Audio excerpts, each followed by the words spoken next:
I just got my motorcycle license. Now what? Look out, open road. Where should I go for my first ride? Today, I unlocked a brand new transportation method for getting around as I trek across the globe. While exploring the world by air, land, and sea, I can now add motorcycle to my list of options. There are a lot of ways I've explored new territory over the years. Car, truck, canoe, kayak, hang glider, hot air balloon, small diving boat, enormous cruise ship, giant airplane, small bush plane, train, electric scooter, in addition to the obvious ones like bicycles, roller skates, skateboards, and snowboards. But I've never really cared about motorcycles at all until very recently. I was never enamored with them in the past, mainly because it seemed like riding them was so much work, and they seemed so incredibly dangerous. So that's why I signed up to take a safety course when I decided to give motorcycles a try, even though that's not required in my state, Arizona. I wanted to start out on this new journey with as much safety and training as possible. What's funny, though, is how when I signed up for the course and took the test, my wife was completely mystified and almost angry. "You signed up for what?" she asked. "A motorcycle class? I've known you for 2 decades, and you have never, even once, mentioned wanting to ride a motorcycle. Ever!" I actually find this line of thinking to be quite funny. I have all kinds of interests that I don't talk about with anyone, but that doesn't mean I don't have them. I've never understood people who tell others what their plans are, or those who make all their thoughts and interests known to everybody. I'm a thinker, a researcher, a finder-outer who just slowly, carefully feels his way through life, quietly wondering about possibilities and asking, what if? I almost never announce anything to anyone about anything I do until it's done. If I'm going to do something, I'll keep it to myself unless and until I decide it's the right thing to do, and then I'll go do it. Only then will it be time to tell others about it after the fact. This way of going through life has saved me from a lot of embarrassment over the years. I've known so many people who make these big, grand announcements to everyone they know about all the things they're going to do, but they end up not doing them, either because they had no business making such a claim in the first place, or because circumstances outside their control made it impossible. So why create embarrassment for yourself by telling everybody something you don't know is going to happen for sure? I guess I'm naturally like Michael Corleone in The Godfather 3, where he says, "Never let anyone know what you're thinking." There's really only one exception here, and that's with my immediate family, my wife and kids. If something big and important affects them, I'll tell them. In this case, I did feel it could affect them if I started riding a motorcycle, so I told my wife after I signed up for the course. She was so completely astonished, she couldn't even believe it.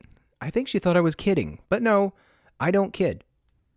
If I were to take my wife's question seriously, and while I am being lighthearted here, I did take her seriously, and I did give her a solid answer, I still really don't know exactly why I want to start riding motorcycles. I think it comes down to 2 specific reasons. First, it's mostly because I am, unapologetically, having a midlife crisis. I yearn for new and interesting things to do and new ways to experience life while it's not too late. Second, it's also because buying a convertible Mustang last year really opened my eyes to being out on the open road. And I mean really out on the open road.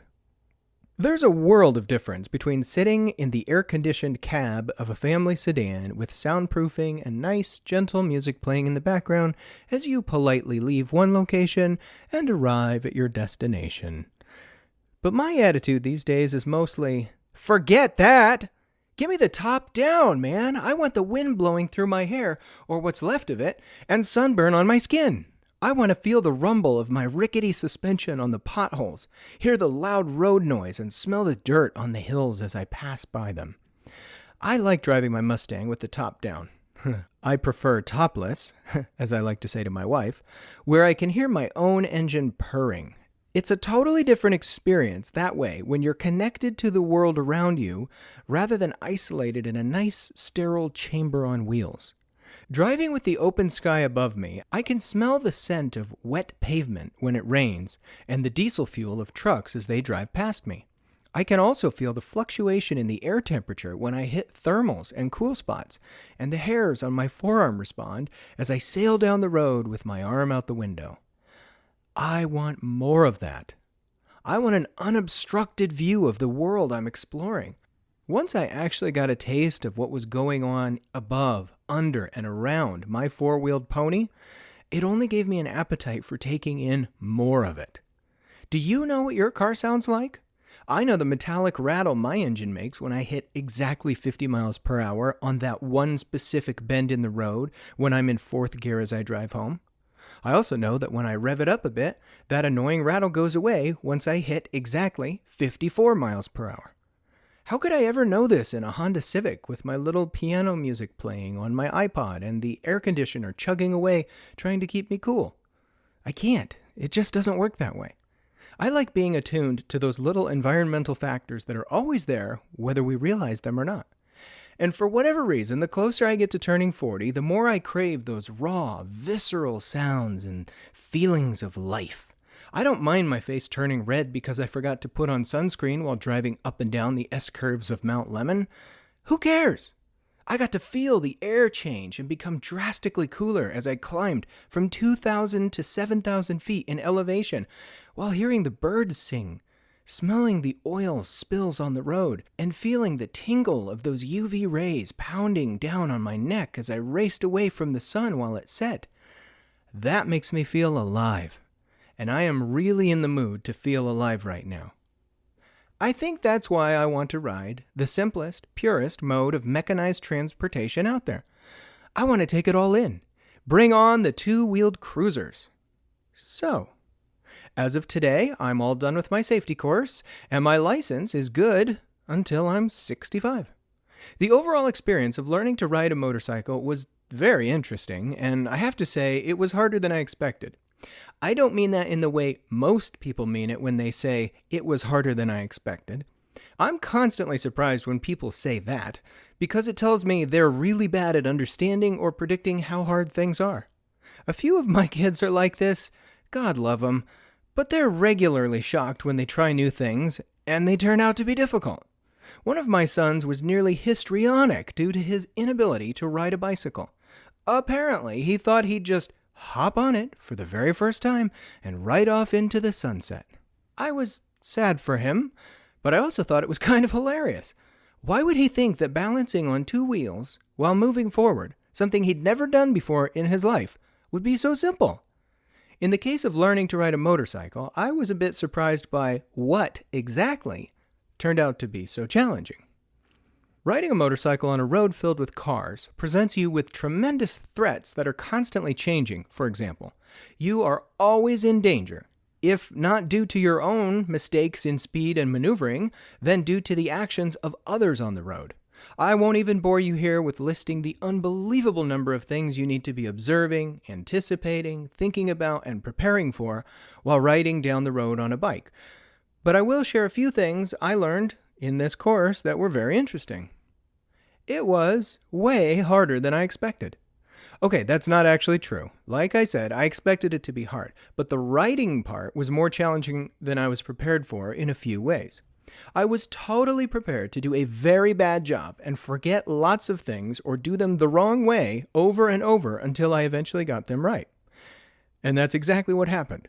But some of the things I thought would be hard weren't. Some of the things that turned out to be hard were things I didn't even know about at all before I started. Shifting was really tricky. In general, I'm not afraid of shifting. I've driven a car with a manual transmission for most of my life. I have always preferred a manual gearbox, in fact. In a car, though, you have a stick shift in your center console with numbers on it, and you can literally just look down at it and immediately know what gear you're in. But as I learned today, shifting on a manual motorcycle is totally different. At least on the bike I used, a Suzuki TU250X, I had to stomp down on a peg on the left side of the bike to shift down and pull the peg up with my toe to shift up. How do you know which gear you're in? You don't! It doesn't tell you. You simply have to remember the whole time what gear you're in, and if you forget, you have to start over by putting it in neutral and trying to match the speed with the gear you want. That's not necessarily a disaster waiting to happen, but it is a heck of a lot harder than a simple car shifter. The bike was really finicky. Putting my bike into neutral was nearly impossible.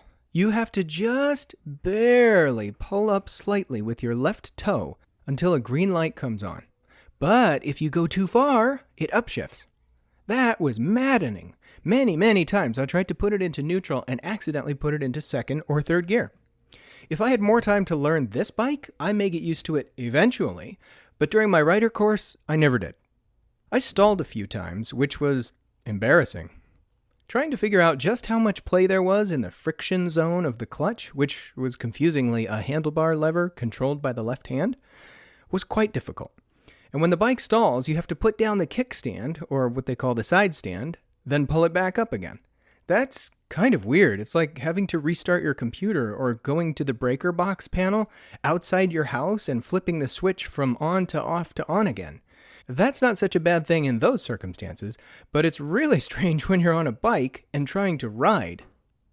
You have to ride by feel and intuition. Our instructor told us not to look down at our hands, our feet, the ground, or even the instrument panel. We had to look up and forward basically the entire time. So even though you have a speedometer and a few other indicator lights in the steering column, we weren't supposed to look at them. That was weird. During one exercise, my instructor kept saying, I need you to go about 12 to 15 miles per hour between these cones. But then also told me, don't look at the speedometer. You just have to feel it intuitively. What? This was my first time on a motorcycle. How on earth could I feel 12 to 15 miles per hour intuitively? Obviously, if I owned my own bike and got to know it over a period of weeks, months, or years, this wouldn't be so much of an issue. I would get to know it like I know my own guitars. I know the way they look, feel, sound. I could tell any one of my guitars from anyone else's guitar with my eyes closed.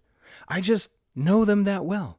I know where the scratches are, which string tuners are wonky, and which custom modifications I've put on a few of them. But when borrowing a bike for a course like this, it felt like I spent 90% of the time getting used to the bike itself, and only 10% of the time actually learning to ride a bike. Plus, here's the other thing. Every bike is different. Everyone in the class used a different bike. There are myriad brands, sizes, configurations, colors, engine displacements, trims, and packages, and a lot of other things that make each individual rider safe and more confident over time. But that's going to take quite a while for me since I'm just starting out. Riding a motorcycle is a full-body experience. Like most other things I experienced during the course, I expected this, obviously, but again, I couldn't understand the full extent of it all. For example, you can look at someone riding on a motorcycle and notice that they're wearing a helmet. That's obvious. But until you put a helmet on, for example, you have no idea what that actually involves. Helmets are tight, disorienting, and claustrophobic, and they sound weird. In addition to the helmet, we had to wear gloves, but as I learned, you have to put the helmet on first, otherwise the gloves make it too hard to put your helmet on. There were lots of little things like this that involved doing things in a specific order, and many things had a lot of sensory overload. Immediately after I put my helmet on, for example, I noticed how weird everything sounded. A helmet attenuates noise in a certain way that muffles the sound, but you can still hear, sort of. It's hard to explain. Things just sound different. Also, I couldn't wear my sunglasses, and it was really bright outside, so driving into the sun without shades on definitely took some getting used to. The instructor shouting at me sounded weird, and when I shouted back over the sound of our motors running, I could hear myself really loudly, but I couldn't tell how much of the sound of my own voice actually escaped the helmet, so she could hear what I was saying. Instead, we mostly just used hand gestures, but there's a whole vocabulary for that too, which I had to learn, and that was confusing as well. Helmets also prevent you from touching your face. I lost access to my face after putting a helmet on, and I guess I just didn't realize how much and how often I touch my face on a regular basis until I couldn't touch it anymore. I have a beard and a mustache, and normally I like to comb my facial hair out of my face and away from my mouth. But wearing a face shield completely prevented me from doing this.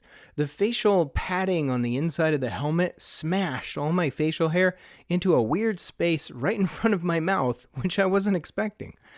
My lips became chapped, but I couldn't put on chapstick either, so the whole time I was on the bike during our riding test, I was licking my lips and blowing my mustache out of my mouth. That was uncomfortable and added to my stress level in a big way. Another weird quirk is that it was super hot, over 103 degrees here in the Sonoran Desert, as we were riding, and while I brought a water bottle, I couldn't use it. I couldn't fit the darn thing anywhere near my mouth while wearing my helmet. I had to take it off completely. And of course, the action of taking off my helmet required me to be at a complete stop or entirely dismounted from the motorcycle altogether. Your clothing choices are really important. If you own a car and you just want to pop down to the Circle K to get a soda during a random afternoon, you can be wearing a t-shirt and basketball shorts, then just hop in your car and sail down the road without thinking much about it. All you really need in a car is something to cover your feet with, shoes, sandals, even flip-flops, and your wallet. On a motorcycle, you can't do that. Or you really shouldn't, even if you could, since being uncovered is dangerous. For our class, we needed a long-sleeve shirt, thick, full-length pants, and durable boots that covered all our feet and went up past the ankle. That's in addition to needing a helmet and gloves. That is such a tremendous difference, and moving forward, it's going to really make me think before deciding where and when to ride a motorcycle to get places. Do I just want to head out to run a quick errand, or do I really want to go to all the effort of putting on all the proper gear to ride a motorcycle, even for a few blocks? That will highly depend on the day, the weather, my mood, my desired destination, and many other factors. Wearing all this safety gear makes you look, feel, and smell funny. Riding on a bike out in the open air when it's over 100 degrees and you're wearing long pants, long sleeves, and a helmet makes you get pretty darn sweaty. There's no air conditioner on a motorcycle, well, not on these small cruisers at least, so you just rely on the breeze to keep you cool. But after dismounting and simply standing around for a few minutes, my goodness, you sure work up quite a sweat. After we were all done, I got off my bike and removed my helmet. My hair looked ridiculous. My head was covered in sweat. My shirt was sweaty in the armpits, and I was also sweaty elsewhere in the pant region. I'm trying to be polite here, which made me also walk funny. If I had, say, tried to ride a motorcycle to church on Sunday morning, I would be cowering in embarrassment at the state of my hygiene and presentability. But there's not much you can do here. I was wearing a minimal layer of clothing, and it still made me sweaty and uncomfortable. I guess it just is what it is. Maybe if I want to ride somewhere and be presentable, I'll need to bring a hairbrush for my hair, a beard brush for my beard, and a change of clothes, or at least a change of underwear at a minimum. The actual riding experience is more fun and less scary than I imagined. Of course, I wouldn't want to ride a motorcycle if I thought it wasn't fun or was purely scary. That would be silly. But I did expect it to be scary to start out. I mean, I was thinking it would actually be terrifying to get on the darn thing and start moving forward. But really, it wasn't. It was fun. Apparently, I was constantly going too slow. The weirdest thing my instructor kept complaining about was not at all what I expected. She kept telling me the same thing over and over, getting more and more frustrated each time. I need you to try it again with more speed this time. You have got to go faster. Faster? What? This was shocking. Half the time I kept expecting her to tell me to slow down. But no, she was constantly telling me to speed up. This was very surprising. At one point, during our swerve test, I suggested that I might be going too fast, and she totally blew off my concern, waving her hand dismissively and laughing. Honey, you don't need to worry about that. You aren't going fast enough to crash. This was very comforting and yet surprising. I felt like a young military recruit in boot camp, shooting big guns like bazooka rocket launchers during target practice, but feeling bad about how much ammo I was using up, and then being told, Keep shooting. Use more ammo. Weird. Going faster is easier than going slower. I'm a very careful, conservative person. This applies to almost every aspect of my life and almost everything I do. I am slow, methodical, systematic, and careful. But once I finally got the hang of the command to go faster, it was fun and it was easier. That was so weird. You'd think, or I would at least, that going slower would be safer and easier. But it is not. It is actually much harder. You can stall out, the bike can fall over, and you can't do things like lean and turn, which make it much smoother when you're going fast. The possibilities are endless now. So now that I basically have an unrestricted license and a spotless driving record, I might add, I can get my own bike and hit the road both on 4 wheels and or 2 wheels. That's an exciting possibility. I don't know what I'll do with that now. Maybe I'll go on a super long road trip across the country. Maybe just get a bike and ride back and forth to my office and get a bunch of city miles under my belt for a few months. I don't know. But today was exciting, and I'm looking forward to seeing what comes next. At some point, I'll go bike shopping and pick something and see where that takes me. And if anyone's listening to this who has a motorcycle and is or will be in southern Arizona at some point, look me up. Let's go riding together. Show me your bike. Teach me some tips and tricks. Let's go out together. I'd love to meet you and learn about this cool new world and community of bikers. You've been listening to Micron, a one-man podcast by Ron Stauffer. If you like what you hear, visit micron.fm. While you're there, you can listen to more episodes, as well as read what I'm writing, and even comment and give feedback if you so desire. Now, before I sign off, I'll leave you with some final words of wisdom. Keep calm and Micron on. Thanks for listening.